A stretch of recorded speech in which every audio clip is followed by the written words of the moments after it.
Muy buenas tardes, bienvenidos a este espacio que hemos organizado con mucho amor y con muchas expectativas.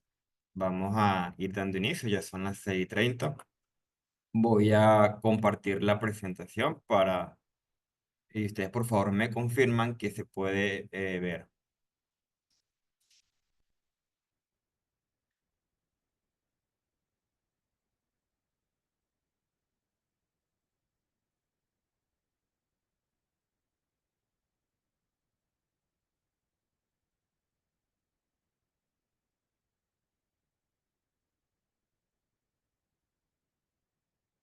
Me confirman que se ve y se escucha.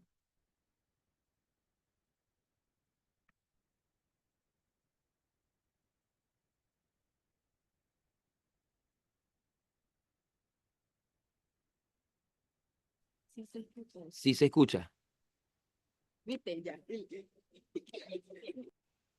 Buenísimo, perfecto. Entonces vamos a dar inicio. Por favor, coloquen sus micrófonos en, en silencio para no interrumpir la jornada. Bienvenidos a este espacio. La idea es conversar un poco sobre lo que es liderazgo transformacional en un espacio de aproximadamente una hora. Vamos a conversar lo que es este estilo de liderazgo y bueno, damos inicio.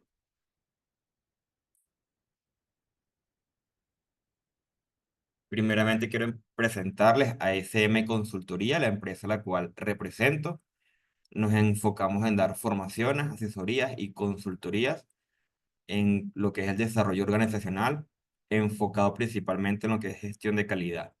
Trabajamos particularmente con empresas, tenemos muy buenos clientes, sobre todo en la región centro-occidental de Venezuela, y con ganas de seguir ampliando.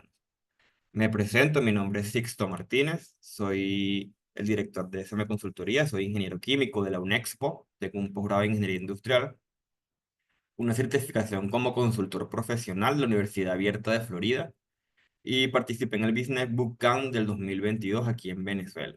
Ya cuento ya con 17 años de experiencia en todo lo que es gestión organizacional, sistemas de calidad y desarrollo e innovación de productos y proveedores. Entonces vamos a dar inicio como tal, vamos a hacer el webinar, la exposición aproximadamente 45 minutos y al final daremos una ronda de preguntas y respuestas o de comentarios si es el caso como tal. ¿Qué vamos a ver? Vamos a ver todas las características del liderazgo transformacional o por lo menos algunas herramientas claves para ejercer este estilo de liderazgo y lo vamos a confrontar con lo que es el estilo transaccional. Vamos a diferenciar lo que es un estilo del otro, vamos a explicar herramientas de liderazgo transformacional en beneficio de organizaciones y vamos a valorar el impacto del autoconocimiento y las emociones en el ejercicio del liderazgo. Sin más preámbulos, le presento estas imágenes. La primera que tenemos a la izquierda dice, no soy mandona, tengo talento para el liderazgo. ¿Entendiste? Y lo amenaza con un palo, ¿no? Mientras que el de la derecha dice, ¿algún ejemplo de capacidad de liderazgo? Pues yo organizaba las rumbas o la fiesta de los viernes. Entonces ahí vemos dos estilos de liderazgo marcados, que son los que vamos a confrontar en esta pequeña jornada. Para ser un buen líder se necesita como base o lo primordial es el autoconocimiento. Indistintamente del estilo de liderazgo que se ejerza, el autoconocimiento es clave. ¿Por qué? Porque para ser un buen líder debemos liderarnos a nosotros mismos. Si no tenemos, no, si no lideramos nuestra vida, nuestros proyectos, nuestros retos, difícilmente podemos ejercer influencia sobre los demás. Y el autoconocimiento involucra revisarse continuamente y confrontarnos con esa realidad de lo que somos, quiénes somos, conocer nuestra historia, de dónde venimos, todo lo que hemos transcurrido y aceptarlo en la realidad, con nuestras limitaciones, con nuestras fallas, con nuestras debilidades. Eso es la realidad. Es decir, es autoconocernos, reconocernos cuáles son mis fortalezas, cómo puedo hacer uso de ellas, pero también en qué fallo, cómo puedo mejorarlo, o cómo puedo evitarlo, o cómo puedo atenuarlo. Cuando tengo en control esta información, es que puedo liderarme a mí mismo y es que puedo transmitir esa influencia hacia los demás. Entonces el autoconocimiento siempre va a ser una herramienta clave para el liderazgo. ¿Cómo lo aplicamos? Bueno, revisiones propias, también aceptar las críticas, aceptarlas como algo positivo, ver cómo podemos hacer mano de ella para mejorar sobre todo. Entonces, bueno, existen muchas clasificaciones de liderazgo. O sea, hay muchas formas de clasificarlo según distintos autores. En la jornada de hoy nos vamos a enfocar en una clasificación que es muy sencilla porque lo divide solamente en dos estilos de liderazgo y que es una clasificación que está muy en boga últimamente, sobre todo es una de las más recientes. No es tan reciente, tiene ya sus 50 años más o menos, pero sigue siendo de las más recientes y una de las más populares hoy en día. Esta clasificación lo divide en dos, el liderazgo transaccional y el liderazgo transformacional. Transaccional nos hace referencia a transacción, como cuando hacemos una transacción bancaria, ¿sí? Cuando hacemos un pago, cobramos un pago en el banco. La transacción es así, el liderazgo transaccional se rige por transacciones. Tú me das, yo te doy. Tú me das, depende de lo que recibo, yo te doy a cambio. Entonces, va muy asociado a lo que es el premio y castigo. Si lo haces bien, te premio. Si lo haces mal, te castigo. Si me castigas, me desmotivo y ya no trabajo tan bien como antes. Si me premias, entonces trabajo mejor. Entonces va muy en línea con eso. Ese es el liderazgo transaccional. Está muy apegado a las reglas, a las normas, a si cumpliste o no cumpliste, lo hiciste bien o no lo hiciste bien, lo hiciste bien te doy un aumento, lo hiciste mal te despido, lo hiciste bien te doy un regalito por allí, y así va las transacciones, ¿no? Mientras que el otro tipo de liderazgo, mejor dicho, el otro estilo de liderazgo es el liderazgo transformacional. Si transaccional no suena a transacción, transformacional no suena a transformación.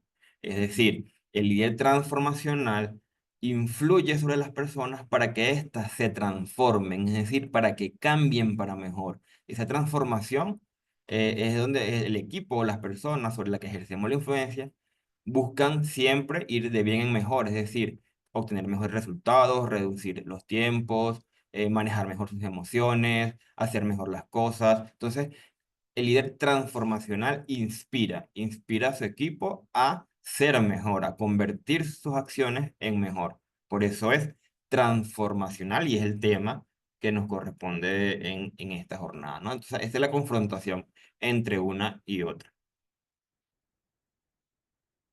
Para ser líder transformacional hay que ejercer esta influencia, ¿no? Pero esta influencia debe ser sobre todos, no sobre, si tenemos un equipo de trabajo multivariado, sobre todo a nivel generacional, que hoy en día es bastante común, donde tenemos equipos donde hay una persona de 50 60 años y tenemos en el mismo equipo una persona de 20 21 años. Hoy en día eso es bastante común y generalmente suele ser generaciones que se confrontan en las áreas de trabajo. Hay muchos estudios sobre las generaciones, se ha hablado de los Gen X, de los Millennials, de los Centennials. Eso sería todo un tema, ¿no? Por abordar adicional. Pero lo que rescato y lo que resumo aquí, que es importante para el liderazgo transformacional, es que se deben armonizar las dos fuerzas, la fuerza de la tradición y la fuerza del cambio. La tradición viene en las generaciones mayores, ¿no? Mientras que el cambio lo traen las nuevas generaciones. ¿Cómo se puede armonizar estas dos fuerzas? Bueno, mira, la tradición tiene el cambio, perdón, tiene la historia, tiene el conocimiento, tiene todo ese background, todos esos antecedentes que han fundado o fortalecido una organización, mientras que la nueva generación trae nuevas técnicas, nuevos métodos, metodologías más ágiles, apoyo en la tecnología. Entonces, fíjense si lo vemos desde la perspectiva de lo positivo de cada una de estas fuerzas y la armonizamos, se obtienen mejores resultados. ¿Qué pasa por el contrario? Que generalmente en las organizaciones y los líderes suelen, por el contrario, ver los aspectos negativos de cada generación y en vez de armonizarlos, las confrontan, que es donde se tienen los problemas y donde no se logran los resultados, porque en vez de integración y armonización, tenemos confrontación. ¿Cómo se armonizan estas dos fuerzas? Bueno, básicamente eh, tener la apertura al cambio que pueden tener las nuevas generaciones, pero sin perder la esencia de una organización. Si tú mantienes esa historia, esa esencia de la organización abierta a los cambios, entonces vas a poder armonizar estas dos fuerzas. Una metodología importante para ejercer el liderazgo transformacional es ir al verdadero lugar. Ir al verdadero lugar se fundamenta mucho en una metodología que se llama Gemba, una metodología de mejora continua, que dice que va del stand-up al walkabout, quiere decir pasar del estar fijo en un sitio a el caminar, es más o menos la traducción por encima de esa frase, ¿no? De estar fijo en una oficina, en un lugar de trabajo, encerrado entre cuatro paredes, pasar al caminar y recorrer las áreas de trabajo. ¿Para qué? Para obtener conversaciones informales, para obtener información, para conocer la realidad de lo que está ocurriendo, para conocer a la gente también, que es muy importante y vamos a ver más adelante el por qué.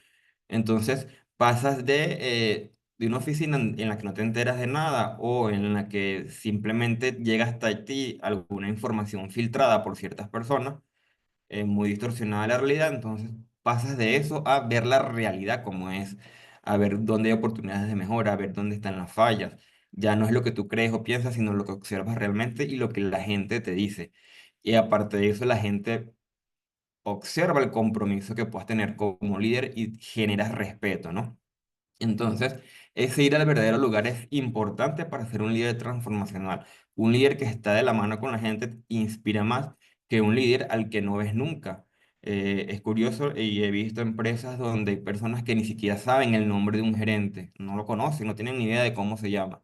Entonces, mucho menos los va a inspirar, mucho menos va a buscar que se transformen, ¿no? No va a ser nada transformacional que ni siquiera sepan cómo te llaman. Eso es porque nunca te ven, porque nunca, no eres accesible. O como dicen en una empresa, bueno, uno ve al jefe cuando pasa por el pasillo y ya no vuelve a saber más de esa persona, ¿no? Entonces, a eso se refiere ir al verdadero lugar. Y la metodología Gemba tiene tres pasos. El Go-See, que es el acercarse y ver. Acercarse al sitio, ver y conversar es el siguiente paso. Preguntar por qué, pero siempre mostrando respeto, porque tampoco es caer en el acercarse a las áreas agrediendo al trabajador, porque tienes el efecto contrario. Recuerdo un caso en una empresa donde la jefa de producción salía de su oficina simplemente a gritarle a los trabajadores sin ningún motivo, simplemente porque estaba de mal humor. Entonces ahí no está ese paso de mostrar respeto. Se pierde lo que pudieses lograr con esta metodología. Eso también eliminaría mucho lo que es las falsas percepciones, ¿no? Conocerías a la gente, conocerías su forma de pensar, sus emociones, ves en sitio cómo se desempeña, etcétera. Y ustedes me dirán, bueno, también en la época de la tecnología y la virtualidad, ya trabajamos de forma remota y no nos podemos acercar físicamente a los puestos de trabajo donde están los colaboradores o los compañeros. Sí, también es una realidad. Sin embargo, bueno, aunque no podamos estar físicamente unidos, sí podemos abrir espacios de conversaciones informales también usando la tecnología, donde se puede aplicar estos tres pasos, ¿no? De conversar, tener esta conversación de ver la visión de la persona, su perspectiva, sus ideas también, cuáles son las ideas que puede dar para mejorar. Y si tú consideras sus ideas, primero, va a ser ideas originadas a partir de la realidad. Y segundo, si las consideras, la persona va a sentir que su función es importante y que tiene un impacto, y que realmente se valora lo que hace y eso va a generar un espacio de motivación.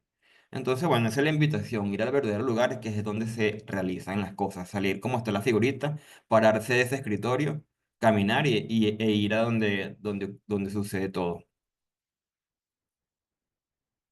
Otra herramienta que debe seguir el líder es promover la cultura. Promover la cultura, antes de hablar de promover la cultura, vamos a definir lo que es la cultura. Una cultura organizacional no es más que el conjunto de normas, escritas o no escritas, creencias y valores compartidos por todos en una organización.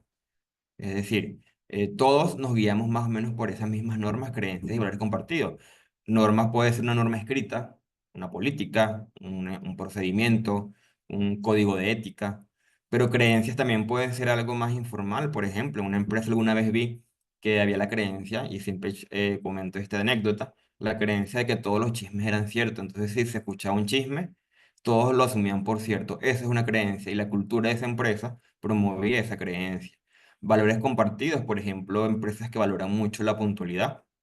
Entonces, para este tipo de organizaciones es importante que estés a tiempo, sentadito en tu escritorio, en tu puesto de trabajo, mientras que hay otras que a lo mejor ese valor no es tan importante, es más importante que cumplan los objetivos, indiferentemente si lo cumples en el tiempo de trabajo, en menos o en más tiempo. Esos también son valores compartidos. Estas normas, creencias y valores afectan la manera de pensar de las personas y al afectar la manera de pensar afectan su comportamiento. Entonces, por eso es que es importante observar y valorar las culturas en las organizaciones, porque ella influye muchísimo, muchísimo, muchísimo en los resultados que se obtengan. Por ejemplo, si mi cultura es de trabajo por objetivos, entonces las personas van a trabajar en función de los objetivos y eso es lo que se promueve, en cumplir esos objetivos. Pero sí, lo que promueve es, por ejemplo, si la cultura es muy normativa, hay muchas normas, reglas, cómo debes usar el uniforme, cómo te debes sentar, cómo es el horario, cómo es cómo debes caminarte, cómo debes vestirte, si te puedes maquillar o no en el caso de las mujeres. Ese tipo de normativas va a convertirse en comportamientos, ¿no? Entonces, sí, por eso es que es importante el conocer cuál es la cultura. Y es a través, a lo largo y ancho de la organización. Quiere decir que la cultura la viven todos en esa organización como tal. Así estén remotos, así sea un proveedor que va ocasionalmente, ve y vive esa cultura, así sea un cliente. Eso es a través de toda la organización. Entonces, un líder debe primeramente conocer cuál es la cultura, porque como la cultura influye mucho en los resultados, debe hacer sus estrategias en función a cómo es la cultura para que funcione. Por ejemplo, si la cultura es creativa, es informal, donde hay sillones para sentarse a descansar un rato, para tomarse un café, para echar cuentos, hay organizaciones que promueven esa cultura. Entonces, si tú llegas como líder, como a restringir los comportamientos, no vas a influir sobre los demás, porque estás tomando decisiones contrarias a la cultura que se está viviendo en esa empresa. Entonces es importante considerarla al momento de accionar. Ahora, habrá casos donde el líder tiene posiciones de dirección estratégica, donde tiene la posibilidad de cambiar la cultura. Entonces, eso va a depender mucho de si eres directivo o un líder de un pequeño equipo, pero los directivos tienen el poder de fomentar un cambio en la cultura. Y para eso está la planificación estratégica. Si tú identificas una cultura y no quieres ese tipo de cultura en tu organización, debes tomar acciones para cambiar a otro tipo de cultura.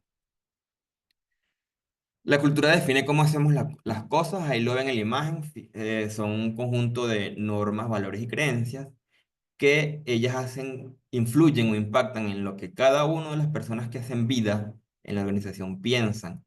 Y como influyen en lo que piensan, influyen en lo que hacen y en lo que dicen. Y eso se transforma en comportamiento. Por eso es importante definirla y considerarla. Dicen que la cultura, esto lo dijo Peter Drucker, que la cultura se come la estrategia en el desayuno. ¿Qué significa eso? Lo que les he comentado. Que si yo establezco una estrategia que va en sentido contrario a la cultura actual, la estrategia no va a funcionar, como el ejemplo que les acabo de dar. ¿Cuáles son los tipos de cultura? No es que hay una cultura sea buena o mala, eso va a depender de la estrategia de la organización, también del tipo de organización, cuál puede ser la ideal para unos u otras. Existe la cultura de orden, donde es importante las normas, las reglas, que todo esté organizado, que todo esté bien especificado y así. La cultura de autoridad es muy jerárquica, es una cultura donde se toman decisiones rápido porque ya está definido quién la toma y simplemente se hace lo que esa persona decide. Bastante jerárquica, ¿no? La cultura de resultados se enfoca mucho en obtener objetivos, en la eficacia y en la eficiencia.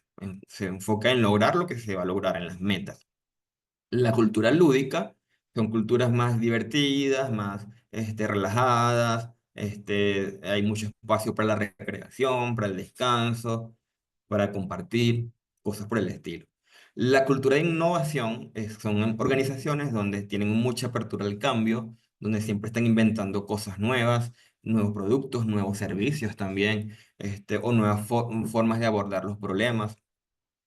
Las culturas de propósito que pueden caer muy bien, por ejemplo, en una ONG, se enfocan mucho en lograr, por ejemplo, en la preservación del ambiente, en los valores, en la igualdad, en la inclusión, diversidad, etcétera, etcétera. La cultura de bienestar es donde a todos les gusta estar cómodos, estar seguros, sin incertidumbre, con que su trabajo sea estable, que todas las instalaciones y la infraestructura sean cómodas, donde sentarse, que los baños, la iluminación, que sea bonito el sitio, etcétera. Y la cultura de seguridad, que es muy común en las grandes transnacionales, son culturas donde se cuida mucho de no cometer errores, de la reputación, del nombre de la marca, son muy protocolares para evitar que pase algo malo. Es muy común en grandes transnacionales. Entonces, como les digo, ¿cuál es la ideal? Depende de la organización. Si es una ONG, por ejemplo, una cultura de propósito sería la ideal. En las transnacionales pueden funcionar la cultura de seguridad o la cultura de autoridad. En una empresa de marketing o de diseño gráfico, una cultura lúdica pudiese ser más apropiada. En una empresa, por ejemplo, que hay varios del sector turístico, también una cultura lúdica pudiese ser la más ideal. En un área por ejemplo, de desarrollo de software, pues sería mejor una cultura de innovación. Entonces, eso es lo que puede variar, ¿no? Puede ocurrir, como les dije, que la cultura que tengamos actualmente no es la ideal para esa organización. Entonces, la estrategia debería ser tomar acciones para cambiar esa cultura en otra que sea más adecuada. Entonces, es rol de los líderes tener claro cuál es esa cultura para que sus estrategias funcionen como tal. Otra herramienta que debe tener el líder, ya lo primero que dijimos, lo primerito fue que el líder debe conocerse a sí mismo para poderse liderar a sí mismo. Ahora, para influir sobre los demás, ya se conoce a sí mismo, ahora debe conocer su entorno, debe conocer a su equipo y debe también conocer todo el entorno que lo afecta, ¿no? Y aquí debe detectar todas las oportunidades que puedan haber en ese entorno, pero también todas las amenazas. Yo conversaba con mi socio y él me decía, pero esto del dólar, por ejemplo, esto del dólar que está ocurriendo, ya como venezolanos, esto no nos debió haber agarrado por sorpresa a nadie. Ya esto ha pasado muchas veces y sabemos que es el contexto venezolano. Una persona que comprende ese entorno, esto no le agarró por sorpresa, no lo agarró desprevenido. Entonces, eso es lo que hace un líder. Se prepara para este tipo de situaciones, porque comprende también su entorno, que ya tiene acciones y estrategias para cuando ocurra ese tipo de situaciones ya sabe qué hacer o ya tiene parcialmente el control. Entonces el entorno se puede dividir en siete aspectos, ¿no? El espiritual, muy importante, porque para ser líderes hay que tener un propósito. Hay una serie que se les recomiendo que se llama Espartacus, es de los gladiadores romanos. En esta serie, lo que quiero rescatar de la serie es que estos gladiadores, ellos entrenaban para competir, ¿no? Y para ganar. Obviamente, si no ganabas, morías en la arena de combate, ¿no? Y ellos se entrenaban muy duro. Y el que los entrenaba, el que llamaban maestro, él les decía que la forma de enfocarse para ganar era tener un propósito. Entonces, en cada uno los hacía descubrir su propósito y cuando entrenaban y cuando luchaban, lo hacían pensando en ese propósito. Y eso era lo que los motivaba y los enfocaba a la victoria. Entonces había uno que su propósito era reunir dinero para estar bien con su familia, había otro que su propósito era una venganza, había otro que su propósito era ser libre. Entonces, cada uno enfocado en su propósito iba a esa lucha, ¿no? Entonces, comprender el entorno espiritual es comprender primeramente dentro desde el autoconocimiento cuál es tu propósito, cuál es tu misión de vida y cuál es tu visión de vida. Misión es a lo que viniste a este mundo y visión es lo que quieres llegar a futuro. Y una vez que comprendas eso a nivel personal, lo traspolas a nivel organizacional. ¿Cuál es la misión y la visión de la organización en la que estás? Y debes apuntar a eso, ¿no? Si la misión de la organización es dar alegría, por ejemplo, si esa es la misión, entonces tu estrategia y tu liderazgo debe ser enfocado a dar alegría como tal, alineado a esa misión. Lo mismo es el entorno profesional, está muy alineado. El entorno económico, ya les di un ejemplo, hay que comprender muy bien el entorno económico como líderes. O sea, como líderes debemos ser muy completos y muy integrales También el entorno recreativo, sobre todo qué le gusta a las personas. El entorno familiar muy importante, porque si queremos ser líderes, debemos liderar también dentro de nuestras familias, así como liderarnos a nosotros, también liderar dentro de nuestras familias. El entorno sociocultural y también el entorno físico. Aquí el entorno físico es importante, ¿no? Sin caer tampoco en esto de la onda de los coach fitness y llegar a este extremo, pero sí es importante que el cuerpo esté en equilibrio. ¿Por qué? Porque eso es lo que nos va a permitir proyectarnos como líderes y también comunicarnos. Entonces debe haber un equilibrio físico y también ese cuidado en el aspecto del cuerpo. Comprender el entorno requiere disciplina, requiere estructura, sobre todo en la parte económica. Entonces, eh, debemos tener claro, ya vemos entonces como líderes, autoconocernos, conocernos a nosotros mismos y conocer nuestro entorno. Esas son las dos herramientas básicas. Sin estas dos no va a funcionar ninguna otra herramienta. Y vamos a ir también viendo ahorita un poco más adelante un poco más de eso. La otra herramienta es la inteligencia emocional. Y para tener inteligencia emocional, lo primero es reconocer las emociones, las propias y las ajenas. Vamos primero con las propias. Reconocer mis emociones es saber qué me molesta, por ejemplo. Tener claro qué es lo que me molesta. Bueno, a mí me molesta la gente impuntual. También reconocer qué me alegra. Bueno, me alegra la naturaleza, por ejemplo. Y así pues, con cada emoción entender qué me mueve o qué me genera esas emociones. ¿Para qué? Para poder gestionarlas de la mejor manera. O sea, aquí es importante que el líder tenga esa buena gestión emocional y para poder gestionarlas debe conocerse y debe conocer esas emociones y cómo las afronta cada una de ellas y cómo impacta en el equipo. ¿Por qué? Por lo que dice abajo, las emociones llevan a la acción. Por ejemplo, si yo tengo miedo de algo, me alejo de ese sitio. Entonces, ese miedo me lleva a una acción que es alejarme. Si yo me siento molesto, grito, por ejemplo, entonces esa emoción de la molestia, de la ira, de la rabia, me lleva a una acción que es gritar. Entonces, como las emociones llevan a la acción, es muy importante conocerlas bien para saber gestionar esa acción, para saber gestionar esa respuesta de forma inteligente, de manera de ser un líder transformacional, porque si yo lo que hago es gritar por la rabia, entonces no estoy inspirando a nadie, no estoy siendo transformacional, estoy siendo transaccional. Entonces, por eso es importante. Ahora, reconocer las emociones ajenas. Si estamos en un equipo de trabajo, si no sea líder, sino que formamos parte del líder, del equipo, reconocer las emociones de los demás, pues me va a ayudar a predecir cómo puede esa persona reaccionar o qué acciones les puede llevar a tener a esas personas. Entonces, por eso es importante comprender también ese entorno que involucre la parte emocional. Entonces, tenemos seis emociones universales, evidentemente desde cada una de ellas se derivan muchas más que bueno, ya se conocen ampliamente, ¿no? No es el tema de esta charla. Según Daniel Goleman, la inteligencia emocional tiene estos cinco aspectos, perdón. El primero es el autoconocimiento, fíjense que se repite nuevamente.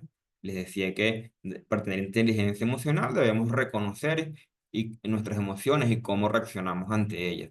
Autorregulación es la segunda, es esa gestión de estas emociones, como si tengo un episodio de ira, cómo autorregulo eso y cómo mis acciones se regulan en función de esa autorregulación. Requiere también de automotivación, importante, eh, muchas veces y esperamos que nos motive algo más o algún externo, que nos motive el salario, que nos motive una felicitación y eso está muy bien, pero también debe haber automotivación propia, que me motiva y eso es lo que les decía del propósito, ¿cuál es mi propósito? La motivación se compone de dos factores. Uno, lo que me mueve, lo que quiero, y segundo, el empeño que lo colocó para conseguirlo. Entonces, ese propósito es mi motivación. Yo doy clases en la universidad y yo tengo un estudiante que me decía, "Ay, yo no estoy motivada por esta carrera". Y yo le decía, ¿pero por qué? Porque no sé, es que no sé si escogí la carrera equivocada. Y ella me dice, pero como a mí no me gusta dejar nada inconcluso, a mí me gusta cerrar ciclos, yo sigo aquí y a medida que avanzo, evidentemente le encuentro el amor a la carrera, me dice ella.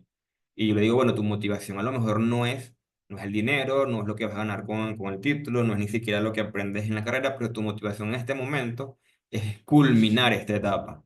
Y eso es lo que te está moviendo a culminar ese ciclo, a tener ese título, ¿no? A lo mejor vas descubriendo otras motivaciones en el camino y eso es positivo, eso es autoconocimiento, eso es una autorrevisión. También se requieren habilidades sociales para ser líderes, muy importantes las habilidades sociales. Si no las tenemos bien desarrolladas, debemos trabajarlas para ejercer bien ese liderazgo. No podemos, si somos tímidos, por ejemplo, pues cómo trabajar esa timidez para ejercer esta influencia. Si nos cuesta comunicarnos, pues también debemos desarrollar eso, tanto de forma escrita como forma verbal o tal vez incluso gestual.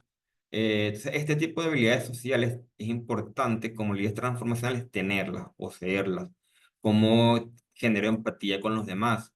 Este tipo de cosas también importante, ¿no? La empatía es, a diferencia de la simpatía, una simpatía, por ejemplo, es cuando vamos a un funeral y le decimos a una persona, mi sentido pésame, eso es simpatía, pero no es necesariamente empatía. Empatía es cuando me coloco en su lugar, o sea, me coloco justo en su lugar y actúo en consecuencia de eso, ¿no? De la empatía, que se habla mucho, tampoco podemos abusar, porque muchas veces como líderes tan empáticos con los demás que se nos olvida ser empáticos con nosotros mismos, ¿no? Entonces es el otro extremo, ¿no? Y ahí no hay una buena inteligencia emocional. El ser tan complacientes tampoco es un buen estilo de liderazgo. Siempre recuerde que como líderes estamos buscando influir y si somos complacientes, realmente están influyendo sobre nosotros, no estamos influyendo sobre los demás. Entonces, un líder influye, ¿no? Entonces tampoco podemos, la empatía es buena, es recomendada, la necesitamos, pero no podemos tampoco abusar al extremo de ella. Entonces dijimos que el líder transformacional transforma, inspira a las personas a lograr resultados tan al punto que los miembros del equipo lleguen a pensar y a sentir, yo quiero ser como él. Yo lo voy a hacer ya no porque me va a pagar, ya no porque me va a reconocer, ya no porque eh, voy a tener algo a cambio, sino porque es que yo quiero llegar a ser algún día como ese líder, porque me inspira o porque me convence o porque su pasión me contagia. Entonces, eso es lo que hace un líder transformacional. ¿Y cuál es el desafío? Bueno, el desafío es bastante grande. Es pasar de líder a role model. Role model en español es el modelo a seguir. Entonces, muy bien, si ya somos líderes, ¿cómo pasamos al siguiente nivel? El siguiente nivel es ser el modelo a seguir. No, por ejemplo, como muchas empresas, por ejemplo, en el sector manufacturero, que tú vas a una empresa y ves a la gente atrás de los trabajadores que se pongan el casco, las botas de seguridad, los protectores auditivos, pero luego llega el dueño y entra a la fábrica sin colocarse nada de eso. Entonces, ese dueño no está haciendo un modelo a seguir, tumba toda la estrategia, tumba todas las acciones y las personas dicen, bueno, si el dueño no lo hace, ¿por qué lo vamos a hacer nosotros? Entonces ahí se cae cualquier trabajo previo que se ha hecho, porque el líder no es un modelo a seguir, no es un rol model. Y ya está demostrado a través de investigaciones que si hay algo que funciona muy bien es el liderazgo por modelaje, es decir, la gente imita lo que el líder hace. Si el líder hace algo malo, la gente va haciendo poco a poco esas acciones y si el líder hace algo en función del objetivo, en función del resultado, en función de la cultura, poco a poco el equipo va hacia eso. Entonces, convertirnos en modelo a seguir, ese es el desafío. Un líder, para diferenciar un poco lo otro, un líder es importante que dé directrices y prioridades. Ese es el rol principal de un líder, dar las directrices y las prioridades. Es decir, tenemos que hacer 500 cosas. Bueno, de las 500 cosas, las prioridades son estas 5. Eso lo hace el líder. Porque si no lo hace, entonces cada quien va a asumir sus propias prioridades o van a atacar las 500 al mismo tiempo y no cierran ninguna. Entonces cada quien va a ir en función de los intereses propios. Entonces el líder, su principal rol es esto, dar directrices y prioridades. La prioridad es alcanzar esta meta, la prioridad es alcanzar este cliente, la prioridad es resolver este reclamo, o sea, eso lo define el líder. También delegar responsabilidades. Las responsabilidades se delegan de la mejor manera cuando tú conoces bien a tu equipo. Me pasó en una empresa una vez que la líder de un equipo le asignó a una persona, bueno, a hacer todos los procedimientos, las instrucciones, los formatos, y de verdad que lo hacía bastante mal, incluso con errores ortográficos, ¿no? Entonces, este líder se puso a observar a esta persona, la detalló, habló con ella, y en un tiempo bastante corto determinó cuáles eran sus fortalezas, y sus fortalezas eran otras, y le quitó esas responsabilidades en las cuales no tenía fortalezas, le asignó otras, y a partir de ese día, esa persona, mira, o sea, el desempeño era excepcional.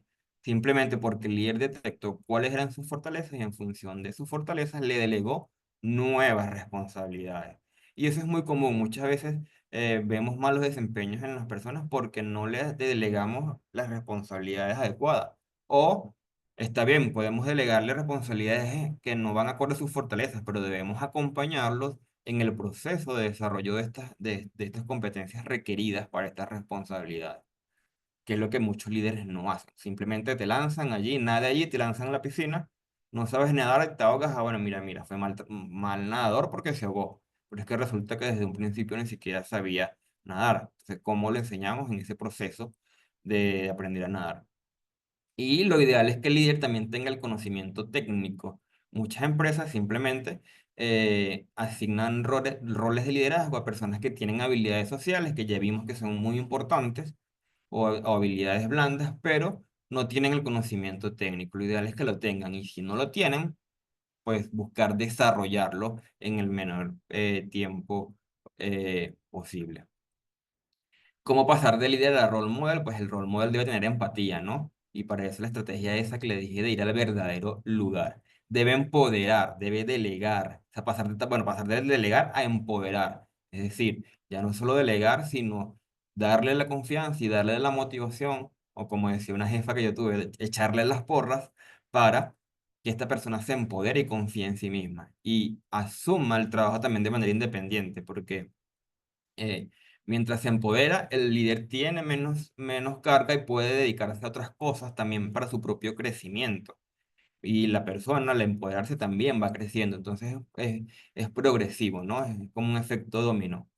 Y por supuesto, tener las habilidades y actitudes para convertirse en ese modelo a seguir. Que la gente quiera transformar su vida y quiera utilizarte como modelo para transformar su vida, que te inspire como tal. El liderazgo es vital para garantizar la calidad y la calidad no es solo de una empresa de producto, la calidad es incluso aún más importante para una empresa de servicios.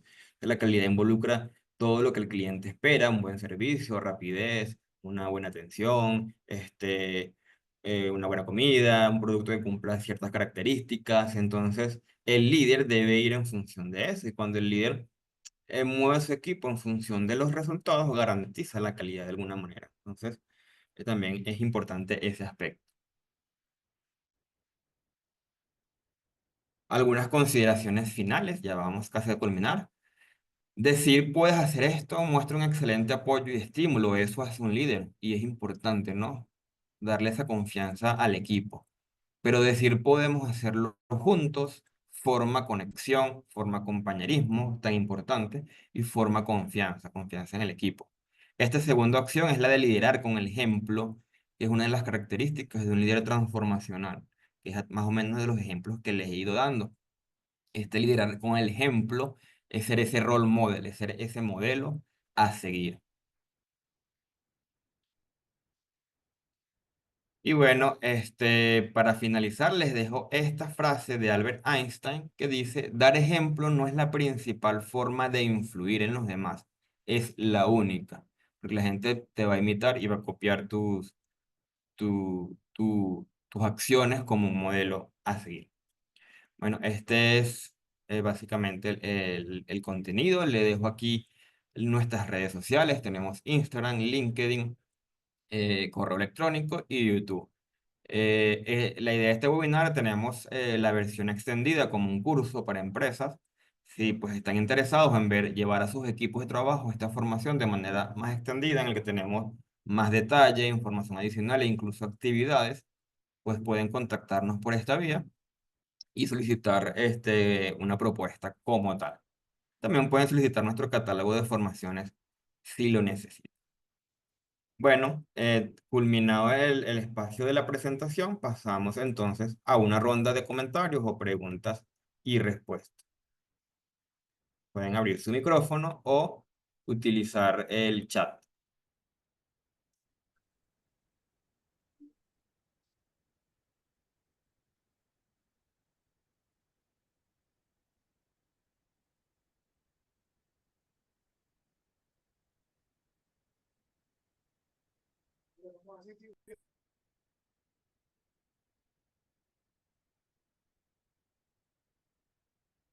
Pregunta, comentario, anécdota, son bienvenidas todas.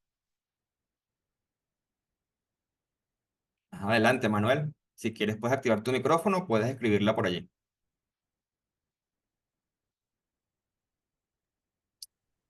Hola, profesor. Bueno, buenas noches. El taller bastante educativo, pues, y aprendiendo un poco de todo lo que estás hablando. Cuando estabas hablando acerca de las culturas, de Te identificar, dejé de escu- quisiera, Ajá, por lo menos, en el caso de las panaderías, ¿cómo identificar yo una cultura en una panadería? Ya que es diferente, ok. porque cuando tú lo hablaste de software, de todo Ujú. ese poco de cosas, pero en las panaderías es el ámbito de comida, de alimentos. Quisiera Sí. saber cómo sería la cultura para yo ser un mejor líder en una panadería. Mira, una panadería tiene su cultura, la tiene que tener. Lo que tiene, el reto es identificar cuál es el tipo de cultura que tiene actualmente, ¿no? Ujú, Este, por experiencia previa, no quiero decir que sea este caso, pero generalmente este tipo de negocios suelen tener culturas de autoridad, en donde la autoridad es el dueño autoridad. y se hace Ujú, lo que dice el dueño. ajá, Es lo que generalmente, no estoy queriendo decir que donde tú estés sea así, es lo que debes evaluar. Lo que te aconsejo es que evalúes, que observes por observación, cómo se dan las cosas, cómo la gente se comporta en función de los tipos de cultura que te comenté y ver cuál crees que se adapte mejor o cuál crees que se esté viviendo en esa panadería. Puede ser de autoridad, que es lo más común en este tipo de negocios, porque incluso la cultura de una empresa se ve influenciada por la cultura de quienes hacen vida allí. Por ejemplo, si la panadería, el dueño es un extranjero o de ascendencia extranjera, que también es bastante común, esa cultura de ese extranjero influye en la cultura de la empresa. Entonces, por eso te digo que suelen ser culturas de autoridad, ¿no? Por el tipo ujú. de lo que suelen ser los dueños de este tipo de negocios. Entonces, si es el caso tuyo. Entonces, es lo que es el reto, ¿no? De forma de observación identificar qué tipo de cultura se está viviendo actualmente allí. No Sí, sé si sí, es claro tu es muy pregunta. cierto. O sea, Ujú, esa es la pregunta que tengo porque si de verdad este tipo de negocio de panadería en el cual trabajo tienen ese tipo de autoridad. Entonces, ujú. para aprender a identificar, pues me ayuda mucho este curso para identificar cuál es para mejorar ese tipo de cosas aquí sin pasar por encima de la autoridad del jefe, pues. Ajá, exacto. Eso es lo que acabas de decir es clave. Cuando tú identificas que es de autoridad, tú ya sabes lo que acabas de decir, que tú para hacer Sí. algo necesitas el visto bueno del jefe. Si no, no va a funcionar. Por eso es importante identificar la cultura. Ya veo que te quedó bastante claro, Manuel.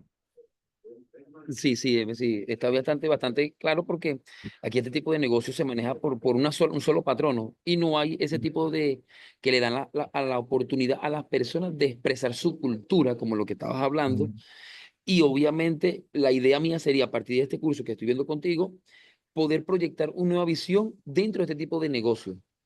ujú. Claro. Muy bien, Bueno, sería mi pregunta.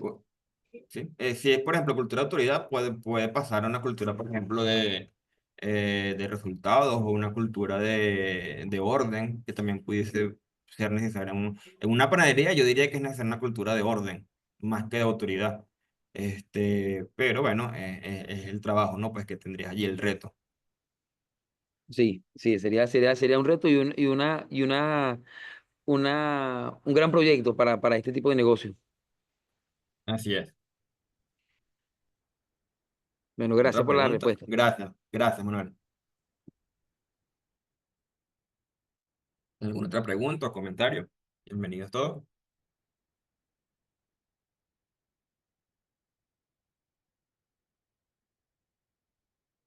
Tengo un comentario de Jenny Dayana, dice bendecida noche, soy Jenny Dayana Kanzler. En este momento estoy realizando mi tesis doctoral sobre liderazgo transformacional educativo. Interesantísimo ese tema. En la construcción de redes, escuela, familia, comunidad, ¿dónde puedo conseguir información al respecto? Bueno, oye, mira, no te sabré decir en este momento, este, y se me fue se me bajó no te sabré decir en este momento dónde conseguir información asociada al gerente educativo. Si quieres, déjame indagar más y cualquier cosa que consigas de contacto. Pero de verdad que me parece súper interesante esa tesis doctoral, Jenny, porque en el nivel educativo, actualmente, sobre todo a nivel universitario, no sé si creo que trabajas en escuela, bueno, a nivel educativo, por lo menos en Venezuela, se ve todavía muchísimo liderazgo transaccional. Creo que es uno de los sectores que lleva más atraso en cuanto a estilos de liderazgo. Así que es súper interesante la tesis. Si consigo algo, te contacto y te aviso. Pero en este momento no se me ocurre dónde conseguir información sobre ese tema tan específico. Tengo un comentario de Emily Flores. Buenas noches, felicidades, muy buena ponencia. Muchas gracias, Emily. Quisiera acotar que es necesario tener un plan de formación para los trabajadores para que sigan la cultura que deseamos dentro de la empresa. Así es. Si queremos mantener la cultura, debe haber un plan, no solo de formación, un plan de comunicación, un plan completo, ¿no? Para mantener y reforzar esa cultura. Si lo que queremos es cambiar la cultura, debe haber también un plan para una estrategia para el cambio que debe incluir, evidentemente, la formación. Mi anécdota es que me pasó igual a la chica a la cual le das clase. Y esta estudiante es excelente, así que su motivación la está llevando por buen camino, aunque es irónico, ¿no? Hoy tienes 13 años ejerciendo, felicitaciones. Sí, mi tutora ahí me dice que va a ser inédita. Yo creo que inédita y buenísima, de verdad que me encantaría luego saber cómo te va, Jenny, porque me encantó ese tema. ¿Alguna otra pregunta o comentario o anécdota?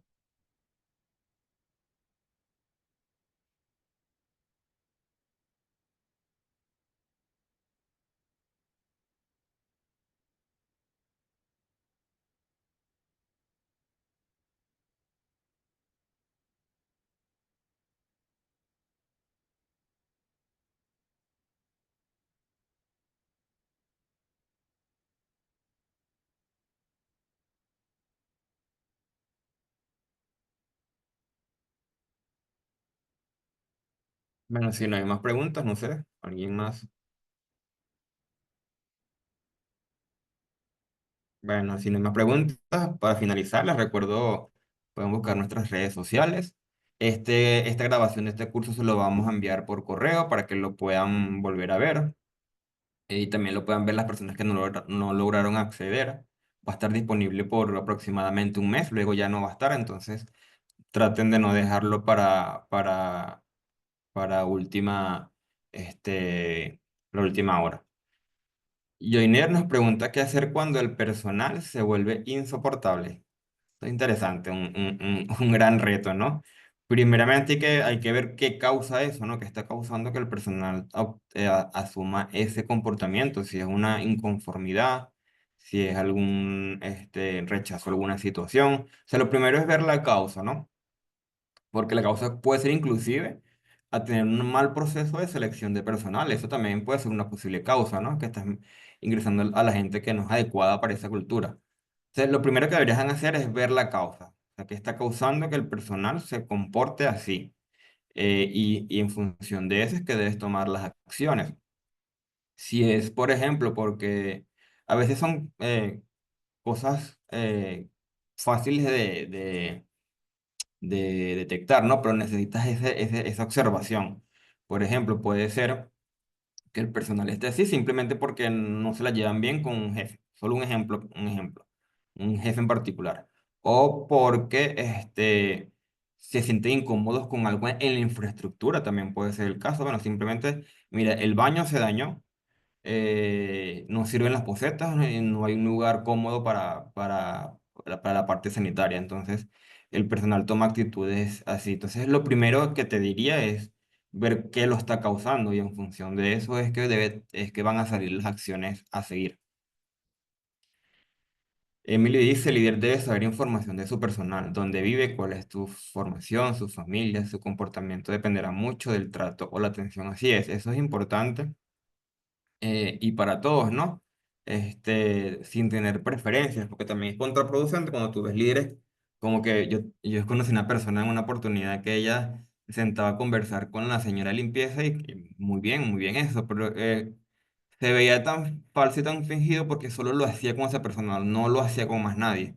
Y no era un tema de que le caía mejor o no, sino que simplemente lo hacía como por quedar bien. Entonces, si lo vas a hacer, debe ser generalizado, sin tener preferencias por unos u otros.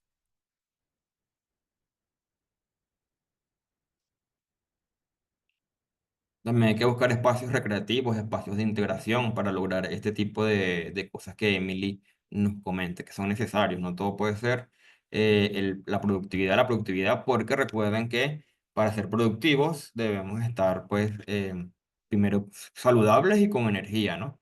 Entonces debemos cuidar esos dos aspectos para poder seguir siendo productivos.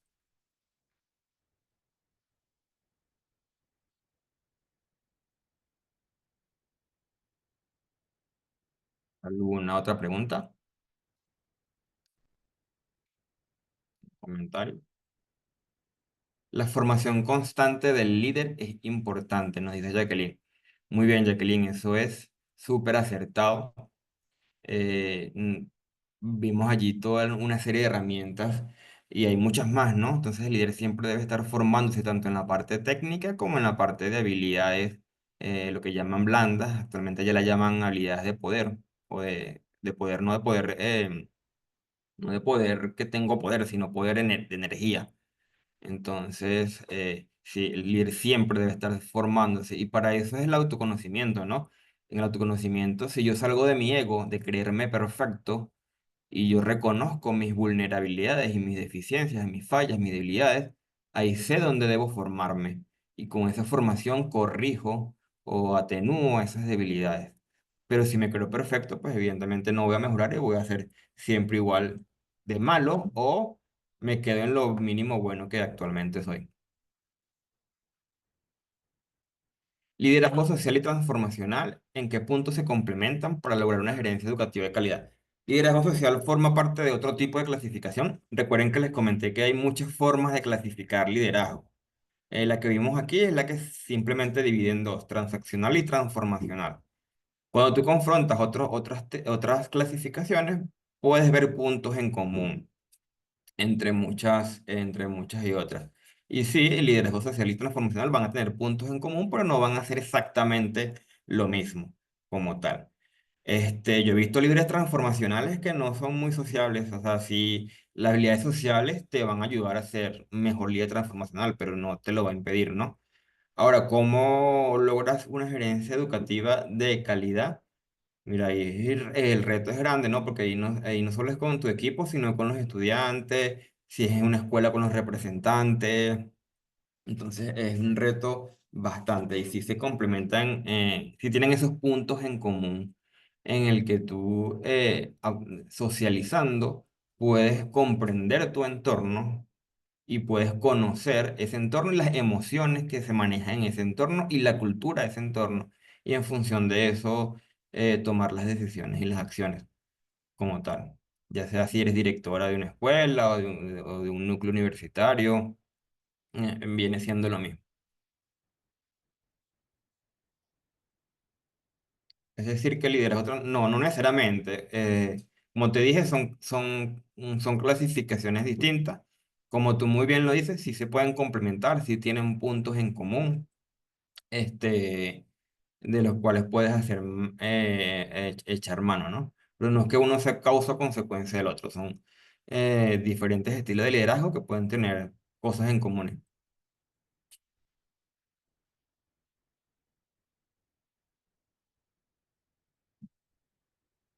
¿Existen desafíos o desventajas al implementar liderazgo transformacional?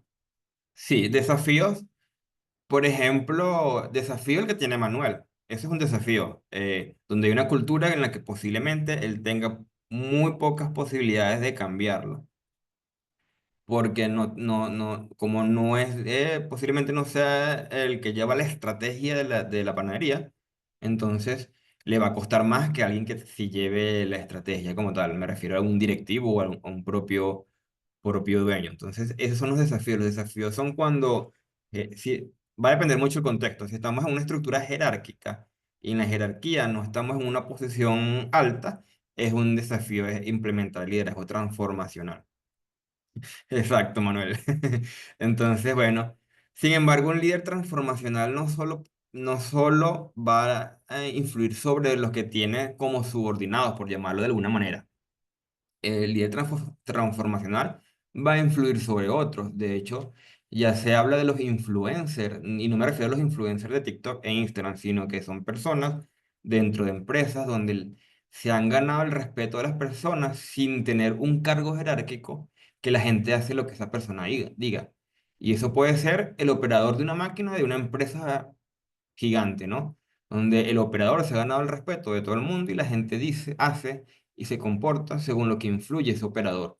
Entonces, eh, no necesariamente la jerarquía va a influir, obviamente también la cultura va a determinar eso. Pero sí el desafío, y en culturas como la venezolana, donde la cultura venezolana suele ser, o la latinoamericana, mejor dicho, suele ser muy de sumisión, es más difícil salirnos del liderazgo transaccional. Desventajas, mira, desventaja del liderazgo transformacional pudiese ser que obtengas resultados más lentos, sobre todo al principio, porque con transaccional tú le dices a la persona, si no lo haces te despido, y la persona sale corriendo y lo hace. Entonces, como tú ves resultados más rápidos, pero menos sostenibles, porque cuando la persona se canse, o renuncia o deja de ser productiva. Entonces, el liderazgo transformacional es más lento como desventaja, pero a su vez como ventaja es más sostenible en el tiempo. No sé si ves la diferencia.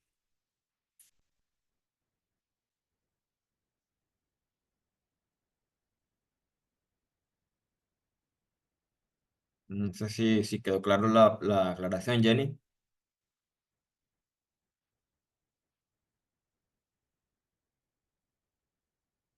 Perfecto, han hecho preguntas muy buenas e interesantes. Me alegra eso.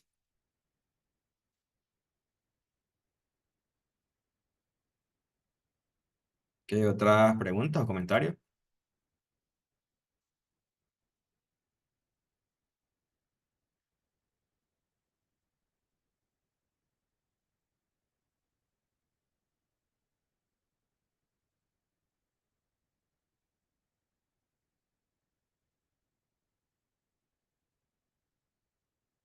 Bien, si no tenemos más preguntas, ya estamos cumpliendo ya la hora del webinar.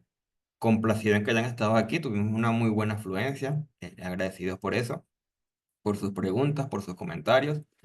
Estaremos repitiendo estos espacios. Estén atentos a nuestras redes sociales o al correo electrónico. Y bueno, estamos a la orden. Como les indiqué, bueno, SM Consultoría, estamos en la ciudad de Barquisimeto. Y bueno, trabajamos para todo el país de forma remota, de forma presencial. Así que estamos a la orden con cualquier requerimiento o necesidad que tengan. Muchísimas gracias. Bueno, que tengan una feliz y bendecida noche.